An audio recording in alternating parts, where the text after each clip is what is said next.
शिखर पर जाने की चाहत है तो अपने काम में मिटना सीखो। आपके चरणों में दीप जलाएंगे लोग, सफलता की कहानी लिखना सीखो। इस आयोजित कार्यक्रम में कक्षा 12वीं का स्तर पूरा होने के बाद सीनियर क्लास हमारे स्कूल से विदा हो रही है। इसके बाद आप जीवन के एक नए सफ़र की शुरुआत करेंगे। इसके लिए मैं आपको हार्दिक शुभकामनाएं देता हूँ। एक दो बातें ज़रूर कहना चाहूँगा। आज समय में तेज़ी से बदलाव आ रहा है। इस बदलाव में युवा भटक भी रहे हैं और कुछ युवा बड़ी उपलब्धियां भी प्राप्त कर रहे हैं।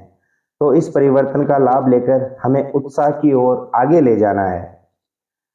समय नदी की धार है, इसमें सब बह जाया करते हैं, पर कुछ लोग ऐसे होते हैं जो अपना एक इतिहास बनाया करते हैं। वक्त के साथ बदलाव प्रकृति का नियम है।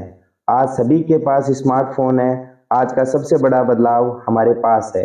आज दुनिया भर की जानकारी हमें पल भर में हासिल हो जाती है, मगर मैं कहना चाहूँगा कि इस बदलाव के साथ खुद की मानसिकता बदलें। इस यंत्र का उपयोग अपने लाभ के लिए करें, उन्नति के लिए करें। मोबाइल बहुत ही उपयोगी चीज़ है। उंगलियों पर जब से चला है सारा जहां, इस बदलाव में दुनिया खोने लगी है। ये मोबाइल कमाल की चीज है मेरे बच्चों। कहीं जिंदगी आबाद तो कहीं बर्बाद होने लगी है। तेजी से हो रहे परिवर्तन के साथ जागरूक रहना बहुत जरूरी है। फैशन के बदलते प्रभाव में अक्सर हम जागरूक नहीं रह पाते और दिखावे पर पैसा खर्च कर देते हैं। ज्ञान की वृद्धि और कुछ नया सीखने के लिए मोबाइल का प्रयोग करें। स्कूल लाइफ में आपको बहुत सारी आज़ादी नहीं होती, मगर कॉलेज लाइफ में हम पूरी तरह से आज़ाद हो जाते हैं। गौर करने वाली बात यह है कि आज़ादी का आप सदुपयोग करते हैं या दुरुपयोग करते हैं। मैं आपको यही कहूँगा कि अपने परिवार, माता पिता को हमेशा अपने सामने रखना। जीवन में कुछ भी करो, बस ये ध्यान रहे कि मैं जो भी कर रहा हूँ इसका मुझे, मेरे परिवार या समाज को क्या लाभ है। ऐसा कभी ना करें जिसमें समय की बर्बादी हो, पैसे का नुकसान हो। इसके लिए आज से आपको खुद के साथ एक वादा करना होगा। आपको अपने परिवार और खुद के प्रति प्रतिबद्ध रहना होगा। आप इस विद्यालय से एक आदर्श विद्यार्थी के रूप में विदा हो रहे हैं और आशा करता हूं कि आप अपनी इस छवि को इसी तरह बरकरार रखेंगे और अपने परिवार और समाज का नाम रोशन करेंगे। लगती रहे खुशियों की महफिल, हर खुशी इतनी सुहानी रहे। आप जिंदगी में इतने खुश रहें कि हर खुशी आपकी दीवानी रहे। महान यात्रा में कदम उठाने का साहस करते हैं, हर पल दिल में कामयाबी का एहसास करते हैं। भविष्य उन्हीं लोगों का सुनहरा आता है मेरे बच्चों, जो अपने सपनों की खूबसूरती में विश्वास करते हैं। ये विदाई पार्टी एंजॉय के लिए नहीं है, बल्कि इतने वर्षों की शिक्षा, सीख व इस विद्यालय से जुड़ी अपनी स्मृतियों को एहसास करने का अवसर है। क्योंकि यही एहसास आज आपको अपने भविष्य के लिए संकल्पित करेगा। भविष्य में एक अध्याय की शुरुआत करते समय ये जान लें कि आप अपने साथ अपने विद्यालय और शिक्षकों का प्यार, समर्थन और प्यारी यादें लेकर चलते हैं, जिनके जीवन को आपने छुआ है। हालांकि हम अब आपको अलविदा कहते हैं, मगर जज्बातों की गहराई कब साथ देती है।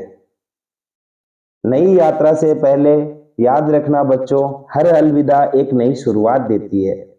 हालांकि विदाई कड़वी मीठी होती है, लेकिन याद रखें ये हर अलविदा नई शुरुआत का बंद द्वार खोलती है। मैं आपसे यही कहूँगा कि इस विद्यालय में अब तक आपने जिस अनुशासन का परिचय दिया है, आप भविष्य में भी अनुशासन के साथ चलेंगे। मैं मानता हूँ कि कुछ बच्चों ने खूब सारी शरारतें भी की है और पढ़ाई में भी औसत रहे हैं, लेकिन इन बच्चों को छोटी आयु के बच्चे समझकर हमने हमेशा माफ़ किया है। मैं इतना ही कहूँगा कि अब तक तो आपको ये आदतें चल गई, ठीक है, मगर भविष्य के लिए आपको रिस्पॉन्सिबल बनना ही होगा। 18 से 20 वर्ष की आयु के बाद भी अगर आप अपनी जिम्मेदारी नहीं लेते हैं, तो शिक्षा के नाम पर घर वालों की आंखों में धूल झोंकने का कोई फायदा नहीं है। इसके लिए यही सुझाव है कि आप अपनी आदतों को बदलें और अपने भविष्य को संवारने के लिए हमेशा प्रेरित रहे। एक शिक्षक आपको विचार देता है, बाकी जीवन में तो आप खुद ही सीख जाते हैं।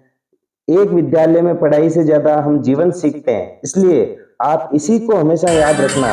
जीवन में निरंतर छोटी छोटी अच्छी आदतें भी बड़ी सफलता का निर्माण करती है। यूं ही नहीं मिलती राहों में राही, यूं ही नहीं मिलती राहों में राही को मंजिल, एक जुनून सा दिल में जगाना पड़ता है। पूछा चिड़िया से कैसे बना आशियाना, तो बोली भरनी पड़ती है उड़ान, बार बार तिनका तिनका उठाना पड़ता है। अगर हम सफल होंगे तभी हम दूसरों को सफलता का रास्ता दिखा पाएंगे। एक सफल इंसान ही देश सेवा में अपना योगदान दे सकता है। इन्हीं शब्दों के साथ मैं आशा करता हूँ कि हम अपनी जिम्मेदारियों को खुशी से निभाएंगे और सभी सफल होंगे। आपकी आगे की यात्रा आपको अंतहीन रोमांच और आनंद की शुभकामनाएं। अलविदा। आपका भविष्य खुशियों से, सफलता और उन सभी सकारात्मक चीजों से भरा हो जो आपको पसंद है। एक बार फिर से आप सभी को आज के दिन की हार्दिक शुभकामनाएं। अपने वक्तव्य का समापन पर मैं दो पंक्तियों के साथ अपनी वाणी को विराम देता हूं। अपने आप को इतना सा पहचान लो कि संस्कार ही जीवन का आधार हो। आदमी होकर इतना तो होना ही चाहिए कि किसी के दिल में उतर जाओ या किसी को दिल में उतार लो। धन्यवाद।